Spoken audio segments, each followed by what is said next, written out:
The S&P 500 got rejected from a very important line today, as you can see up here around 386. And this line, which we got rejected from intraday, goes all the way back to the COVID low, all the way back from when we made that low in 2020. And if I scroll back here, you can see a very long line back to 2020's bottom. And if you drag this, because this acts as a pivot since it was a major bottom, if you drag this across to the previous June low from this year, you get the second pivot where you get to drag it to. And then after that, it shows up where we just hit today intraday, right here around 386 to 387.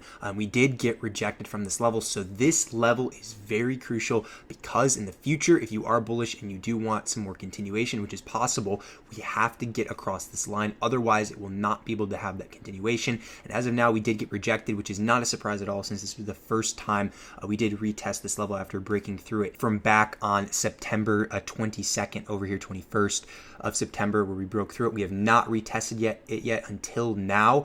So this is a very crucial retest, and breaking above it decisively is going to be critical for further upside. And this will, if we do break above it in the future, will fuel to some more of a squeeze. And it was no surprise today that we actually had quite a bit of SPY put flow as we were touching that level. We can see here 385 strikes for these over 1 million in premium, as well as for the 1104 expirations. These are pretty close in expiration. The more notable ones were closer to the morning. We saw 364 strikes for this 1216 expiration, and this was 3.9 million in premium and also 4.9 million in premium. So 8.8 million in total for these, and both of these were, as you can see, above the ask over here, because they are highlighted here on the Cheddar Flow application.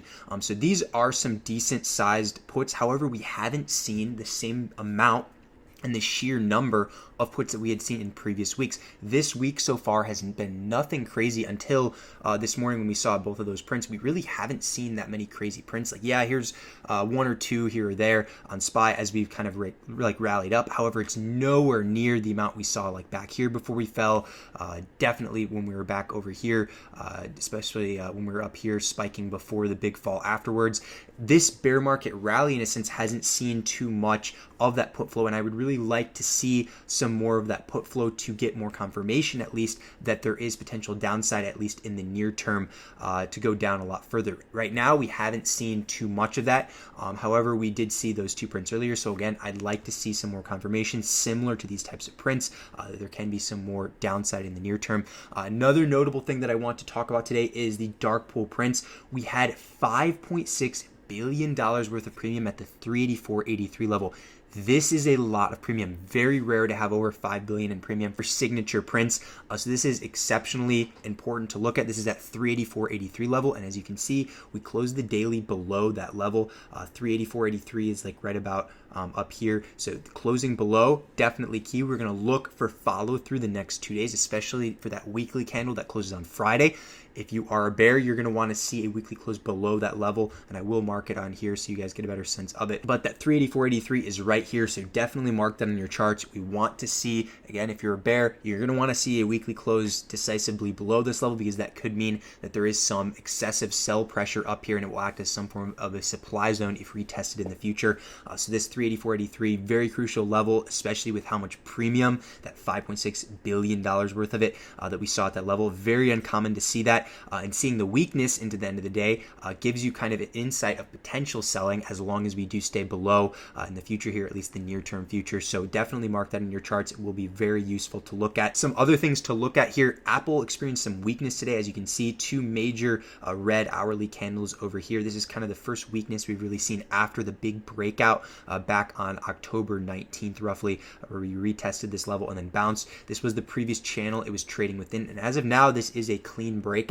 Now, we do have earnings tomorrow, as you can see here with the big E. This is very crucial, especially for Apple. And as of now, even if it was a negative earnings, let's say, a retest of this level is not out of the question for it. You have to make sure, especially if you are a bear after earnings, you have to make sure that there's going to be a decisive break below back into the channel, which would be bearish, because otherwise, even if it does fall off of earnings, we still are above this key channel breakout, and it's subject to more bullish emphasis unless, like I said earlier, we break down back into the channel, which would mean this would be a false breakout. Otherwise, as of now, even if it does gap down off of earnings, it still is as in bullish emphasis, especially if it gaps up, that would still be bullish, obviously. But if you are a bear, you're going to want to see a breakdown back into the channel. Otherwise, it's pretty bullish in a sense that we did break out of this level and we are holding above it as of now. So definitely keep that in mind on Friday after we see what happens from earnings. Some very important stuff happening in terms of DXY. Again, I did show you guys this in the weekly prep video that we had on Sunday. We had a big rejection up here. You can see with the spike from this trend line that you can drag across to the top pivot here. And after this initial rejection, it fell down, retested the lower end, which if I go to the daily chart right here, you can see the lower end is from a previous pivot. That pivot started in the middle of August back here, and you could drag it across, and we did break below this after the initial retest of it. And after breaking below, it has just fallen very hard down the last 2 days. A lot of sell pressure on this, a lot of weakness at least for the dollar as of now. So this has aided the market in terms of equities, because when dollar falls, we do see an initial spike in equities after that. So you are going to want to watch this, especially as long as it stays under, because it is subject to a lot more weakness as long as we stay under this key trend line over here. So I'm going to continuously watch this, especially after the past 2 days of red that we've seen so far. And it can give you insight on potential strength or weakness in equities, just because this would be an inverse in a sense. Additionally, this is very crucial right here. It's kind of going under the radar. We had a break below the 28.55 level I showed you guys on Sunday. Remember, I said I would expect a retest of this level. However, if it fell below, then you'd start to get in bearish territory for the VIX. Now, the VIX does like to have a lot of gaps, so is it possible in the future we still gap up back above the 28.55 level? Yes, that's definitely possible. As of now, we are below this level, so it is subject to a little bit more bearish emphasis here, which means that would be bullish in turn for the market. You definitely got to be careful here if you are a general market bear, whether it be in tech or SPY. You need to be careful while we're under here with volatility, because this characteristically, when you have 30s to like 34 get hit on the VIX like we have in the past right here, you see a sharp decline, especially when this level or around this level is broken, and it tends to go a lot farther, like you can see back here in the beginning of June. After we fell down below this level back around, well, I guess end of May here, into June, it's just continuous weakness after weakness after weakness in terms of each day. So definitely be careful with that, because just because there's a lot of red days so far in a row doesn't mean that there can't be a lot more, as you can see back here, after a critical level is broken. So do be careful with this as long as it's under 28.55. This is going to give us a glimpse in terms of a pivot for potential bullish activity if it gets back above pretty soon, or also bearish activity, because as of now we are pretty far below that level, and it is showing a lot of weakness in terms of volatility. So you do have to be careful, because in the past there's a lot of sell pressure, as you can see right here, so you can see over here, etc. A lot of sell pressure once you fall down from that initial spike and consolidation around 30 to 34.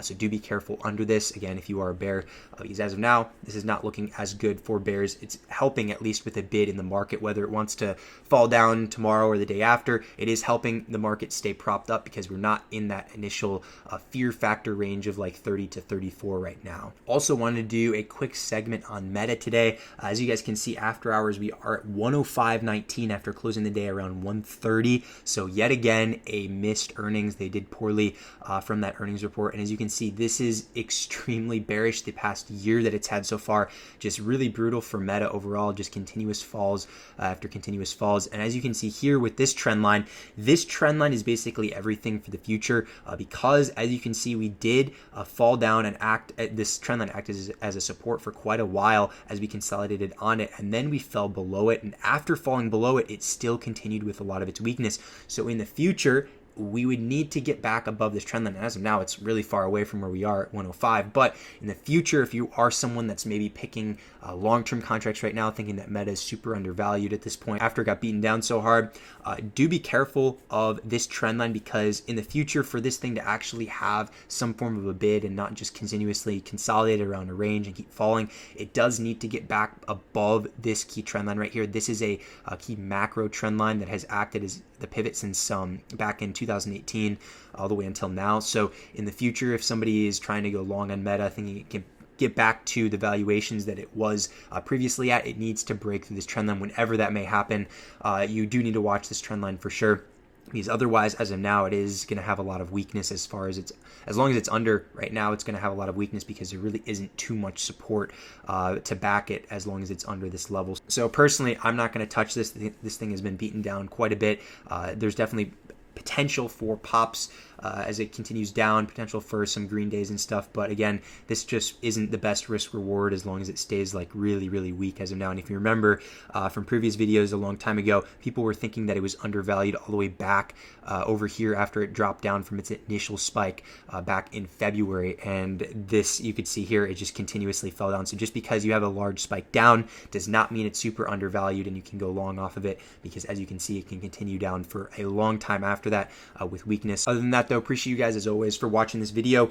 We will see what happens the rest of the week, and I will see you guys on Sunday for the weekly recap video.